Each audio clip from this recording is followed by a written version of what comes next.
हसन अयूब साहिब, क्या था अगर 5 अगस्त को पीटीआई का एहतजाज करने जा रही थी, करने देते उनको, उससे पहले जितने भी उनके लीडर्स थे सबको 10-10 साल सजाएं सुना दी गई। ऐसा क्या कर लेना था इन्होंने? पहले बुशरा बीबी कुछ नहीं कर सकी, उससे पहले भी बड़े एहतजाज हुए, कुछ भी नहीं हुआ, तो इनको भी करने देना था। लेकिन एंड जैसे ही 5 अगस्त करीब आ रहा था, साथ ही इनको सजाएं दे दी। ऐसा क्यों? नहीं, टेंशन नहीं पड़ी।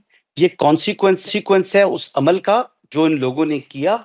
और उसके बाद इन लोगों के ऊपर जब केसेस बने, सच्चे बने, झूठे बने, अगर जिसके खिलाफ वो केस कमजोर था तो फिर वहां पर जो डिफेंस का जो जो कौंसल्स थे, उनको अपने केस को कानूनी अंदाज से केस को लड़ना था, फाइट करना था।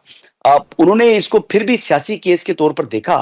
जिन लोगों ने कानूनी जो है अपने जो रास्ता अख्तियार किया, उनकी बरियत हो चुकी है। आप देख लें, शाह महमूद कुरैशी साहब बरी हो गए, फवाद चौधरी साहब की बरियत हो गई है। तो जिन लोगों की बरियत हुई है, उन लोगों ने उन लोगों ने, यानी उनके ऊपर भी केस तो यही बना था, लेकिन उन्होंने अपना केस जो है वो ठीक तरीके से लड़कर और अपना एक्विटल करा लिया। तो बात ये है कि 9 आप मई आपने के आपने बात की फवाद जो चौधरी मुकदमात साहब हैं। की और जैन कुरैशी साहब की, उनकी हद तक इन्हीं गवाहों की नहीं, जो शाह गवाही महमूद थी। कुरैशी साहब की भी, जी जी, मैं उस तरफ भी आती हूँ। शाह महमूद कुरैशी साहब की उनकी भी। इस हद तक जी। गवाही डिस्कार्ड कर दी गई। तो फॉल्सिस इन यूनो फॉल्सिस इन ओमनीबस का प्रिंसिपल तो यही कहता है कि गवाह अगर एक हद तक भी झूठा साबित हो तो वो फिर झूठा गवाह है सबकी हद तक। और फवाद चौधरी साहब को 2 दफा डिफेंस का मौका दिया, ये भी तो पहले नहीं हुआ था। अच्छा, इसमें एक बड़ा सिंपल तरीका है। आप देखें, जब कमजोर जजमेंट होती है, अगर फैसला दुरुस्त नहीं है तो आपके पास लीगल रेमेडीज अवेलेबल होती हैं। आप अपील में जाकर अपने केस को खत्म करवा लें। ये बड़ा सही। सिंपल तरीका है और यही उनके पास अब लीगल रेमेडी अवेलेबल है। मेरे ख्याल के मुताबिक इन लोगों को अभी तक जिन लोगों को सजाएं हुई हैं, किसी ने खुद गिरफ्तारी जो है वो दी है अभी तक? जो पाकिस्तान तहरीक इंसाफ के जो कायदीन हैं, जिनकी सजाएं हुई हैं, बशमूल जो सही। नाअहल जी उमर अयूब साहब हैं, या जो नाअहल शिबली फराज साहब हैं, इन्होंने अभी तक गिरफ्तारी दी है या अभी तक चलिए गिरफ्तारी हसन, नहीं दी? आपका छुपे पॉइंट नहीं आ है। गया। साथ सर आपकी तरफ यही सवाल करती हूँ कि आपको लगता है कि जब ये जाएंगे हाई कोर्ट में या सुप्रीम कोर्ट में, आला अदलिया में जाएंगे, तो जो ये पीटीआई वाले एक इल्ज़ाम भी लगाते हैं कि कोर्ट पैकिंग होगी है, क्या कोर्ट से इन्हें कोई रिलीफ मिलेगा? देखिए, जैसे कि आपके सवाल के अंदर ही उसका एक छोटा सा जवाब भी पिन्हा है और मैं उसी पे थोड़ा आपकी इजाज़त से एक्सपाउंड करूं कि अगर तो पिछले अक्टूबर से पहले की बात होती, यानी कि 26वीं तरमीम से पहले की अदालतें होती, तो उसमें हमें एक पैटर्न नज़र आ रहा था कानून के अंदर कि कुछ ऐसे मुकदमात थे जिनके अंदर हुकूमत और जो जो रियासत है उसके हक में फैसले हो रहे थे, और कुछ ऐसे मुकदमात थे जिसमें जो भी हुकूमत या रियासत के अगेंस्ट फ्रीक हो उसके हक में भी कुछ फैसले हो रहे थे, जिसमें बहुत सारे फैसलों की हम एग्जांपल दे सकते हैं। शायद सबसे सर फहरिस्त जो फैसला है वो 12 जुलाई का मखसूस नशिस्तों का है। उससे पहले के जो फैसले, अगर आप काजी फाइजिया साहब के और दीगर लोगों के फैसले देखें, जो 13 जनवरी वाला फैसला है, वो हुकूमत वक्त के पॉलिटिकल जो भी ऑब्जेक्टिव्स थे उनको उस फैसले ने फायदा दिया, और ऐसे भी फैसले हुए अदालतों के अंदर आइन और कानून के मुताबिक जो हुकूमत के या ताकत के खिलाफ थे। लेकिन अगर आप अक्टूबर के बाद से देखें, 26वीं तरमीम के बाद से देखें, जब से एक हुकूमती मेजॉरिटी जुडिशल कमीशन के थ्रू हमारे आइनी बेंचेस बनने शुरू हुए हैं और 26वीं तरमीम के ताबे जजेस की तैनाती शुरू हुई है और जजेस को एलिवेट किया गया है, उसके बाद से, अक्टूबर के बाद से अब तक आप मुझे कोई ऐसा फैसला, मेजर फैसला नहीं बता सकती। मतलब आप क्या, जी जी। हम में से कोई भी नहीं बता सकता, शायद हसन साहब अगर बता सकें तो मैं अपनी इस्लाह कर लूंगा, जो कि हमारी सुपीरियर अदालतों से हुआ हो जिसमें ताकत को कोई सीरियस चैलेंज पहुंचा गया हो। और जहां पे चीदा चीदा एक दो फैसले हुए इस्लामाबाद हाई कोर्ट के कुछ जजेस की तरफ से, तो उनको फॉरेन अपील्स के अंदर सस्पेंड कर दिया गया, जिसके बाद वो आज तक जेर इल्तवा हैं, उनके वापस हेयरिंग्स नहीं लगी। इस ट्रेजेक्ट्री को देखते हुए कि पिछले साल में सुपीरियर कोर्ट्स ने 26वीं तरमीम के बाद हुकूमत के खिलाफ तकरीबन कोई फैसला नहीं दिया, मेरे ख्याल में, क्योंकि ये मुकदमात भी ऐसे मुकदमात हैं जिसमें हुकूमत का पॉलिटिकल स्टेक, यानी कि लोगों की डिस्क्वालिफिकेशंस इन्वॉल्व हैं, तो मुझे बहुत ज़्यादा उम्मीद नहीं कि इनकी अपीलों में सही। कोई ज़्यादा कोई बरियत हो। रिलीफ मिलने का आपको कोई ऐसा चांस नजर नहीं आ रहा? हसन साहिब, एक तरफ तो पीटीआई वाले इतने नाउमीद हो गए हैं कि उनको पता है कि कोर्ट पैकिंग भी हो चुकी है। अगर एपीसी की बात की जाए, जो था एपीसी क्यों नहीं होने दिया जा रहा था? उन्होंने एक रिजर्वेशन कराई थी, उनकी वो रिजर्वेशन ट्यूलिप होटल से कैंसिल कर दी गई।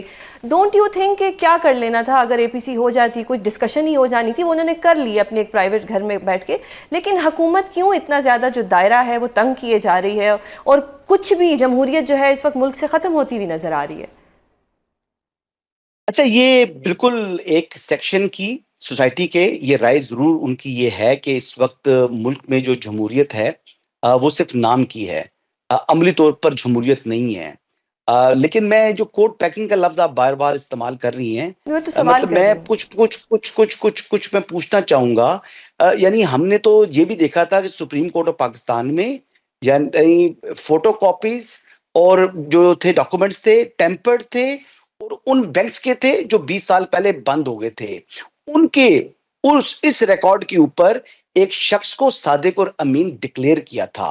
क्या उस किस्म की अदालतें जो हैं वो ज़ाहिर बात है सूट करती थी कुछ एक सियासी जमात को जिसका नाम पाकिस्तान तहरीक-ए-इंसाफ है, गुड टू सी यू वाली। यानी उसमें ट्रायल के बगैर प्राइम मिनिस्टर ऑफ पाकिस्तान को डिस्क्वालीफाई कर दिया गया, वो अदालतें बिल्कुल सूट करती हैं। यानी कौन-सी अनहोनी नहीं हुई उस वक़्त में जिस पर तो फिर आज मेरा आप शोर कोर्ट मचा रहे पैकिंग का हैं कि बार कोर्ट बार पैकिंग कहना हो तो रही है। दुरुस्त हुआ नहीं, ना कि नहीं, उस वक्त भी होती थी, अब भी कोर्ट होती पैकिंग थी। की नहीं, आपने ये अल्फ़ाज़ जो अदा कर रहे हैं कोर्ट पैकिंग के, ये तो आपने ये नहीं इजाद है ना, 26 यानी तरमीम के बाद के ये अल्फ़ाज़ हैं। इससे पहले जो कुछ हुआ, उसके ऊपर तो आप लोग खामोश हैं। चलें आज का पूरा प्रोग्राम उस इश्यू के ऊपर डिस्कस करें सुज़ैन जान खान। सही। आज मुझसे बात करें उस इश्यू के ऊपर, आएँ जो बात मैं करें, कंडेम हसन करें। साहब आपकी इजाज़त से इसमें थोड़ी सी बात कर अच्छा, मैं सकूं? सर मैं एक आखिरी एक जी जी एग्जांपल जी देता हूँ, उसके बाद जी। सर आपके पास। अच्छा, फिर एक जी व्हिसल ब्लोअर था। उस व्हिसल ब्लोअर के ऊपर जो है अब एक सो मोटो नोटिस होता है, बनीगाला के हवाले से, नेशनल पार्क के हवाले से। अच्छा, फिर पता लगता है कि जो उसकी अपनी जो रेज़िडेंस है व्हिसल ब्लोअर की, वो ही जो है वो गैर कानूनी है और खसरा गिरदावरी तक नहीं लगी हुई वहाँ पर। फिर मोड़ा नूर के अंदर जो जगह थी उस पर कहा जाता है जी कि आपको इतना टाइम दे देते हैं, बाकी कुछ लोगों के घर गिरा दिए गए, लेकिन क्योंकि एक चहेता लाडला मुल्क का होने वाला वज़ीर-ए-आज़म था, उसको टाइम भी दे दिया गया, उसको कहा जी कि व्हिसल ब्लोअर वो था, लेकिन उसको कह दिया गया जी 6 महीने के अंदर-अंदर अपने घर को जो है ना आप रेगुलराइज़ करा लें। तो सही इस सही। किस्म के हसन इंसाफ हसन को होते आपका हुए मैंने पॉइंट आ देखे गया। हैं। साथ सर कुछ कहना चाह रहे जी हैं? जी साहब। सर। जी सर। देखिए, हसन साहब ने जो बात की उसमें सिर्फ हसन साहब पैबंद सिर्फ इतना सा लगाना है कि ये आर्गुमेंट नहीं है कि माजी में अदालतों ने सारे फैसले ठीक किए। आपने बिल्कुल दुरुस्त कहा। ऐसे ऐसे फैसले किए गए इस मुल्क के अंदर अदालतों में जिसका पीटीआई को बहुत ज़्यादा फायदा हुआ। उससे पहले ऐसे फैसले भी किए गए थे जिसका बहुत ज़्यादा नून लीग को फायदा हुआ। पाकिस्तान की तारीख में किसी शख्स का 9.5 साल का डिले कंडोन करने के बाद रिव्यू सुन के उसको त्यारा हाईजैकिंग केस के अंदर उसको बरियत नहीं हुई, नवाज शरीफ साहब की हुई। पाकिस्तान की तारीख में कभी अदालतों ने किसी शख्स को जिसको इश्तिहारी डिक्लेयर कर दिया हो विदाउट प्रेजेंस बेल नहीं ग्रांट की, नवाज शरीफ साहब को की। इसी तरह पीपल्स पार्टी के हक में माजी में फैसले आए। अदालतों ने तमाम पॉलिटिकल पार्टीज के पर्सपेक्टिव के अंदर माजी में गलत फैसले भी दिए, इसमें कोई शक नहीं। लेकिन सवाल यह है कि उन पीरियड्स में, ख्वाह वो मुशर्रफ साहब का पीरियड हो, ख्वाह वो उसके बाद ये नवाज शरीफ साहब वाला पीरियड हो, पीटीआई वाला पीरियड हो, उसमें एक उम्मीद बरकरार थी कि अभी भी अदालतों में कुछ ऐसी अपॉर्चुनिटीज हैं कि उस वक्त की हुकूमत के खिलाफ भी फैसले आ रहे थे, हक में भी आ रहे थे, अच्छे भी आ रहे थे, बुरे भी आ रहे थे। अब जो 26वीं तरमीम के बाद जो ट्रजेक्टरी नजर आ रही है, मैंने आपसे कहा कि उसमें एक फैसला भी आप मुझे ऐसा नहीं बता सकते जो ताकत वक्त के खिलाफ हो।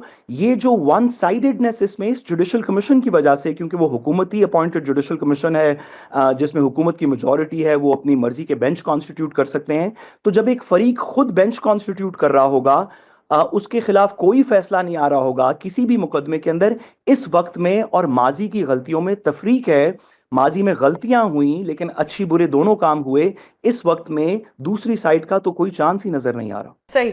हसन सर, आपने सुन लिया कि ये जो सीज़न 2 में अक्सर आपसे सवाल करती हूँ कि सीज़न 2 भी आएगा, फिलहाल तो सीज़न 2 आता हुआ नज़र नहीं आ रहा। 26वीं आईनी तरमीम तो जैसे तैसे होनी थी होगी, अब 27वीं आईनी तरमीम की भी बातें हो रही हैं। आप क्या कहेंगे इस पर कि 27वीं आईनी तरमीम होने जा रही है? नहीं नहीं, अभी बार काउंसिल के इलेक्शन होने हैं, ये बार काउंसिल की तमाम बार के इलेक्शन कंप्लीट होंगे, उसके बाद जो है ना 27th अमेंडमेंट नहीं आना है। मतलब इससे आना है, पहले आप ये कह जो रहे हैं कि आना है। 27वीं आईनी तरमीम, जी यकीनी तौर पर आना है और आनी भी चाहिए। हमेशा आप में जो है वो आइन के अंदर, कानून के अंदर इस्लाह की गुंजाइश मौजूद होती है। हाल वक्त के जो तकाजे होते हैं उसके मुताबिक आपने जो है वो नई कानून साजी करनी है, नई आइन साजी करनी है। तो आपने हसन, फिर उसमें क्या होगा? पीएम साहिब की जो आपने टेन्योर है वो ताहयात हो जाएगा, जजेस का भी ताहयात हो जाएगा। अमेरिका में तो ताहयात हैं वो जजिस, तो इसीलिए इसीलिए प्राइम मैं मिनिस्टर जानना किसी चाह मुल्क रही में हूँ। भी ताहयात नहीं है। लेकिन थोड़ा सा अगर आप बात को समझने की कोशिश करें तो इसमें मेनली जुडिशियल रिफॉर्म्स ही हैं। और वैसे आपको एक बात बताऊं कि जी। जो कॉन्स्टिट्यूशनल कोर्ट बनना था, जिसकी यानी जस्टिस काजी फाइज ईसा साहब की बुक्स के अंदर मुखालफत की गई, ये तो चार्टर ऑफ डेमोक्रेसी के ऊपर सिग्नेटरी थी इवन पाकिस्तान तहरीक इंसाफ। लेकिन वो वहां से जनाब उसने पतली गली पकड़ी और भाग गई। जबकि पहले ही मुतालबा इनका अपना होता था कि आपने जो कॉन्स्टिट्यूशनल कोर्ट बनाने हैं, ये कॉन्स्टिट्यूशनल बेंच को जो तब्दील किया गया है, ये तो मुतालबा ही पाकिस्तान तहरीक इंसाफ का था, जब मौलाना सही। फजल रहमान का था।